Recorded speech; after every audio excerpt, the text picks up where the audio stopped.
اعوذ باللہ من الشیطان الرجیم بسم اللہ الرحمن الرحیم۔ آخرت کی اشیاء کا وجود اگرچہ ان صورتوں سے مشابہ ہوتا ہے جو انسان خواب میں یا کسی آئینے میں دیکھتا ہے، لیکن ذات اور حقیقت میں ان سے مختلف ہوتا ہے۔ اور جہاں تک مشابہت کا پہلو ہے تو وہ یہ ہے کہ ان میں سے ہر کوئی اس حیثیت سے ہوتا ہے کہ وہ مادے میں وضع یافتہ نہیں ہوتے اور نہ ہی ان مادوں کے مکان اور جہات کے اندر ہوتے ہیں، اور یہ کہ ان دونوں یعنی آخرت اور خواب میں سے ہر ایک کی متعدد صورتوں کے مابین کوئی مزاحمت نہیں ہوتی،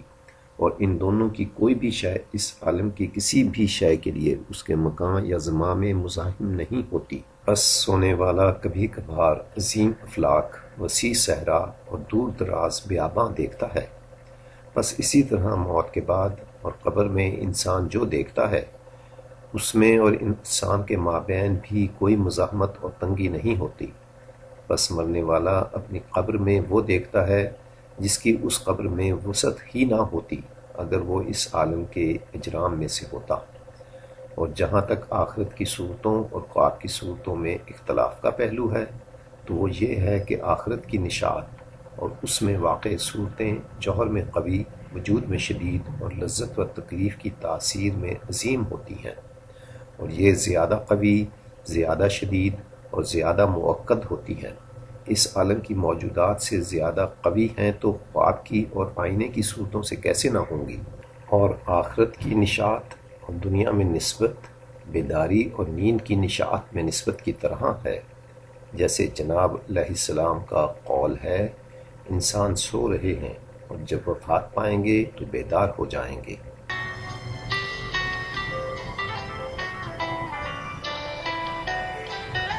اس تحریر میں ملا صدرہ آخرت میں انسان کو درپیش مختلف صورتوں اور خواب میں درپیش مختلف صورتوں کے مابین مشابہت اور ان کے مابین اختلافات کے بارے میں سمجھا رہے ہیں۔ انسان کو موت کے بعد یعنی آخرت میں جن اشیاء سے واسطہ پڑے گا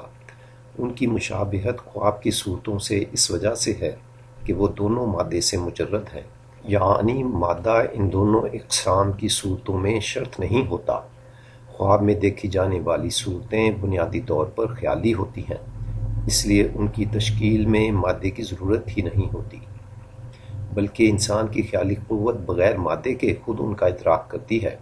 یہی حال موت کے بعد کی صورتوں کا ہوگا کہ ان کا ادراک بھی انسان کی خیالی قوت ہی کے ذریعے ہوگا، اور یوں ان کی تشکیل بھی بغیر مادے کے ہوگی۔ مادے سے تجرد کی وجہ سے یہ خیالی صورتیں نہ تو آپس میں مزاحمت ڈالتی ہیں اور نہ مادی عالم کی صورتوں کے ساتھ مزاحم ہوتی ہیں، جبکہ مادی عالم کی صورتیں ایک دوسرے سے مزاحم ہوتی ہیں۔ مثلا جب ہم کسی ڈبے میں کچھ اشیاء رکھتے ہیں تو ہر شے اپنی جسامت کے حساب سے کچھ جگہ گھیرتی ہے اور دوسری اشیاء کو وہ جگہ لینے نہیں دیتی اور ان کی راہ میں مزاحمت ڈالتی ہے۔ یہی وجہ ہے کہ کچھ اشیاء رکھنے کے بعد ڈبے میں مزید اشیاء رکھنے کی گنجائش نہیں رہ جاتی۔ اب گنجائش کی یہ تنگی اور مزاحمت مادی و جسمانی عالم کے ساتھ ہی ہے، خیالی عالم میں اس طرح کی مزاحمت اور تنگی نہیں ہوتی۔ یہی وجہ ہے کہ خواب کی صورتیں اور آخرت کی صورتیں دونوں اس قسم کی مزاحمت اور تنگی سے مبرہ ہوتی ہیں۔ یہ تو بات ہے آخرت کی صورتوں اور خواب کی صورتوں میں مشابہت کی۔ جہاں تک ان دونوں قسم کی صورتوں کے درمیان فرق اور اختلاف کا تعلق ہے تو وہ شدت اور قوت کا ہے، یعنی آخرت کی صورتیں خواب کی صورتوں کی نسبت بہت ہی زیادہ شدید اور بہت ہی زیادہ قوی ہوتی ہیں، یعنی اتنی شدید اور اتنی قوی جس کا ہم تصور بھی نہیں کر سکتے۔ وجہ یہ ہے کہ موت کے بعد انسان اس وجودی مرتبے میں آ جاتا ہے جو جسمانی عالم کے وجودی مرتبے سے زیادہ شدید اور زیادہ اعلیٰ ہوتا ہے۔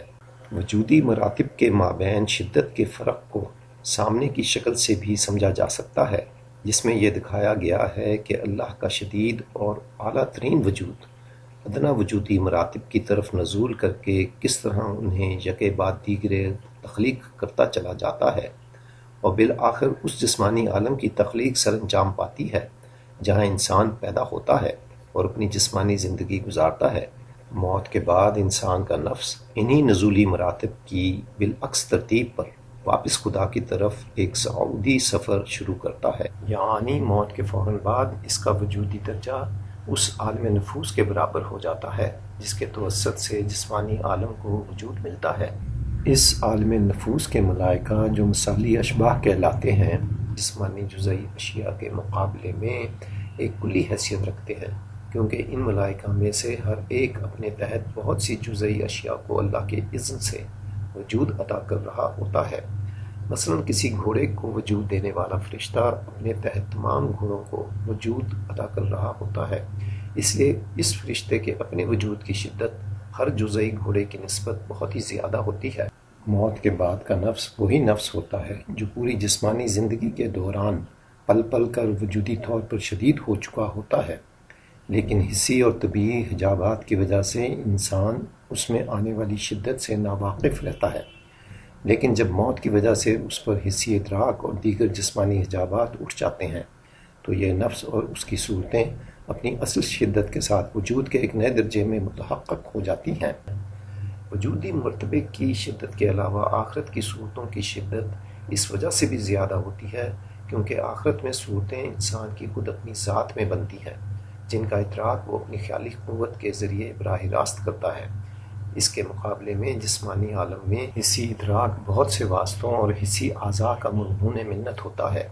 اس لیے ان واسطوں اور ان اعضاء کی مزاحمت اور رکاوٹ بھی اس کے ادراک کو کمزور کر دیتی ہے۔ آخرت کی صورتوں میں اس وجودی شدت کا نتیجہ یہ نکلتا ہے کہ جس انسان نے اس جسمانی زندگی کے دوران خدا اور اس کے ملائکہ جیسے کلی حقائق میں مگن رہ کر اپنے نفس کو ایک کلی صورت میں پروان چڑھایا ہوتا ہے، وہ تو گویا ایسے کلی حالات میں آ جاتا ہے جو اس کی کلی صورت کے عین موافق ہوتے ہیں، اور یوں وہ ایسی صورتوں کو اللہ کے اذن سے پیدا کر سکتا ہے جو اسے انتہائی شدید لذت اور خوشی سے ہمکنار کر دیتی ہیں۔ مثلا اگر کوئی انسان کسی پھل کا لطف اٹھانا چاہے گا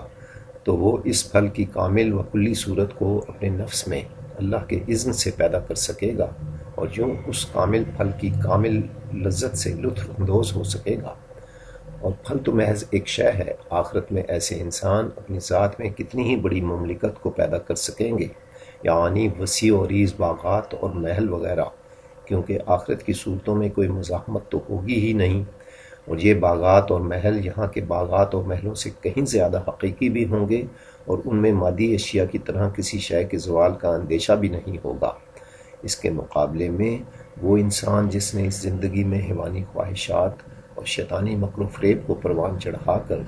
نفس کو ایک جزئی صورت کا شکار کیا ہوتا ہے، اسے موت کے بعد اس کے نفس میں جمع بدعمالیوں اور بدنیتوں کی تکلیف دہ صورتیں گھیر لیتی ہیں، اور اسے موت کے بعد حد سے زیادہ شدید تکلیف اور الم کا شکار ہونا پڑتا ہے۔